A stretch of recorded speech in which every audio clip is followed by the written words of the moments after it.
Hello friends, welcome on my YouTube channel. Today I had again opted the MCQs on Indian economy.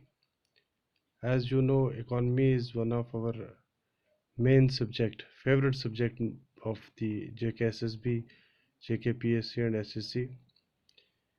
So in this contest I had selected few important questions. So let us start.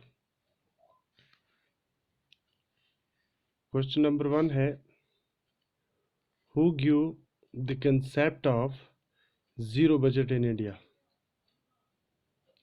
It was not in India only but also in world. Zero budget का concept जो India और world में दिया वो किसने? Peter पाहेर 1970 में दिया था. Under which article consolidated funds of India are mentioned? Article 2661 sub section 1, 266 article sub section 1. और इसी तरह से कंटेंजेंसी फंड्स जो हैं 267 में है. पब्लिक अकाउंट फंड्स 266(2) में है. Increment in net credit of RBI. अगर किसी को इंक्रीमेंट देनी होती है तो नेट क्रेडिट आरबीआई का सिस्टम को क्या होगा, उस पर क्या असर पड़ता है, उसको क्या कहा जाता है? Monetary losses. जो ये आरबीआई है ये पूरे बैंकर्स एंड बैंक कहा जाता है. ये तमाम मॉनेटरी पॉलिसीज को मॉनिटर करता है. In case of perfect competitive market fixing of prices by takes place. कौन करता है परफेक्ट कॉम्पिटिटिव मार्केट में प्राइस को फिक्स? ये मार्केटर्स होते हैं. ये इनविजिबल मार्केटर्स होते हैं जो प्राइसेस को क्या करते हैं? सिलेक्ट करते हैं. The market where there is total control of government is called as monopoly. इसमें आता है defence, mining, nuclear power, railway. अब तो प्राइवेट को भी कर दिया इन्होंने, लेकिन ये जो है स्ट्रिक्टली प्रोहिबिटेड है. ये सिर्फ पब्लिक सेक्टर है यानी गवर्नमेंट सेक्टर है. इसमें फिक्स प्राइसेस होती हैं, गवर्नमेंट का कंट्रोल होता है, न्यू एंट्रीज रिस्ट्रिक्टेड होती हैं, उसमें गवर्नमेंट ही डिसाइड करती है रेट्स को भी, सब चीज़ों को. ऐसे मार्केट्स को मोनोपोली कहा जाता है. और उसके बाद दूसरा है under which market entry of firm is restricted. यानी एक तो होता है हमारे पास परफेक्ट कॉम्पिटिटिव मार्केट है, उसके बाद मोनोपोली है, मोनोपोलास्टिक है, ओलिगोपोली है. तो ओलिगोपोली में फर्म्स को रिस्ट्रिक्शन होती है आने के लिए, यानी इनको काफ़ी लाइसेंस एंड परमिशंस की ज़रूरत होती है. Term micro and macro economics was first coined by Ragnar Frisch ने किया था. और ये बंदा है जिसको पहली बार फिजिक्स में नोबेल प्राइज भी मिला हुआ है इन 1969 में. 1965 में ये पहली बार इसमें रखा गया था नोबेल प्राइज, पहले इसमें नहीं था. 1969 में रेगनार फ्रिश जो था पहला इसको ये मिला था इसी चीज़ के लिए. इसी ने डिवाइड किया हुआ था micro individual level, macro government level जो होती है हाई लेवल की इकानमी को. फादर ऑफ इकोनॉमिक्स वाज कौन है, किसको कहा जाता है? एडम स्मिथ को. 1776 में इन्होंने इन्होंने अपनी बुक भी लिखी हुई थी, wealth of nations and creation. First plan of India was based on the which model? Harrod Domar model. इसको बोलते हैं हरोद दोमार मॉडल पे हमारा फर्स्ट प्लान था जो 1951 से लेकर 1956 तक चला था. ये एग्रीकल्चर पे इसने ज़्यादातर फोकस किया हुआ था, इसलिए हरोद दोमार मॉडल इसको कहा जाता है. Fifth national plan was finalised by DP Dhar. V Subramaniam ने इसको प्रपोज किया था, बनाया था डीपी धार जी ने. Rolling plan brought by Janata government Morarji Desai in 1979 based on which model? Gunnar Myrdal इसको कहते हैं. गुन्नौर मायरडाल जो हमारा रोलिंग प्लान था वो 1979 में था. 1965 टू 1966 में ड्यू टू इंडिया पाक वार की वजह से फर्स्ट हॉलीडे प्लान भी आया हुआ था, इंपॉर्टेंट है. गरीबी हटाओ का नारा इंदिरा गांधी ने 1971 में फोर्थ प्लान में दिया हुआ था.